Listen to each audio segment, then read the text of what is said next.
Dr. Katie Fetzer has branched out since we last talked with her here on LPB. In addition to her work as a therapist, she's become a singer-songwriter under the name Lukelle. I talked with her about her personal struggles and trauma that led her down this new path, and also the meaning behind her music. What I want people to know about me as a songwriter is that my entire lived experience is all that I am, all that I know, all that I've been through is poured into my music.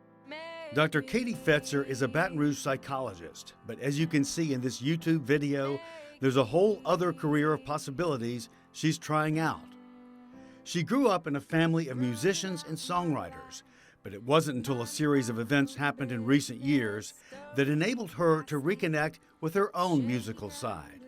I was working in a hospital setting and was actually assaulted by a patient. And then shortly after that, I witnessed a suicide firsthand. And then shortly after that, you could say I was at the wrong place at the wrong time. I actually like to say I was at the right place at the right time. Shortly after that, it was about 10 a.m. on a Sunday. My husband and I were making cinnamon rolls, and we had a shooting that occurred on our front lawn that ended up in a suicide. A lot of those things just started to take its toll on me, and I realized, that it was important that I did the right things to take care of myself. And in that healing process, I discovered myself as an artist, and music became something that was really healing for me. Break me, make me. This piano became a centerpiece of the healing.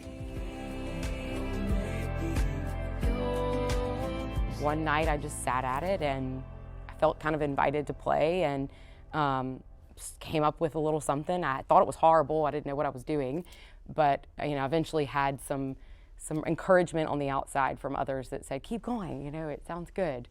And my heart kept pulling me towards it, so I listened. It wasn't just a piano; it was also your voice that led to that's true. I did sing. Yes. This single that we're listening to. Yeah, seeing. Absolutely. Yes. Once I went through therapy and worked on myself and took care of myself, I started to really learn what it meant to listen to your heart and to follow the path that is laid out before you, and really to discover my authentic self. And so it became, I don't want to say easy, because this was filled with hard moments, and it was I went through a lot of hard struggle, but it became more natural for me to say, like, oh, my heart's nudging me here, let me try it out.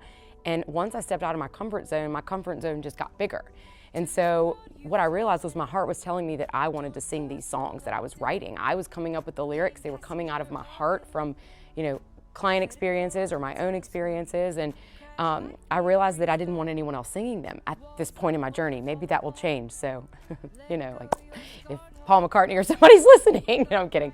But I certainly would be open to that. But I just realized that I wanted the opportunity to sing my own songs. And I met a producer at the right time and a songwriting coach at the right time. And they said, well, you just do it. You just show up and let's see where this goes. And that's when they said, you have a voice and you can do this. And I just had the encouragement and I just decided to do it. I'm kind of taking it one day at a time and just seeing where it goes, but I certainly felt the desire and the wish, and I had the opportunity to be able to invest in this art that I'm doing. No different than buying a canvas and paint and new paintbrushes, new guitar strings. I'm doing these at little bitty chunks at a time when my heart tells me it feels right, while also trying to be realistic and logical. Do you know why being in touch with this has been part of your healing? That's a great question.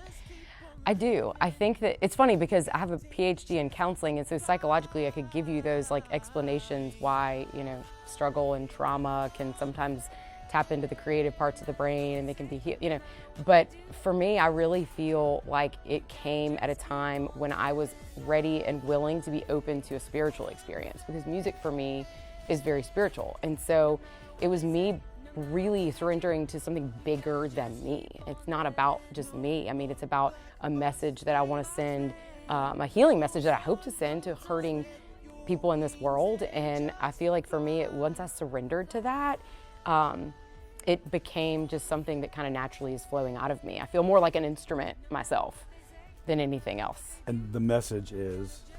That to not give up on no matter what your struggle is, especially with my first single, Fly on Faith. Those lyrics were written about abused children that I've worked with who want to hide in their closet because they're stuck in abusive homes.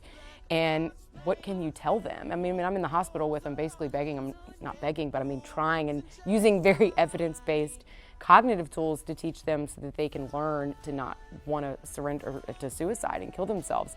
And so my message is to not give up and to endure and look at struggle as an invitation to growing and to finding your authentic self and to seeking help, no matter how many times, you know, it takes, to looking struggle as an invitation to healing. You gotta just keep on living.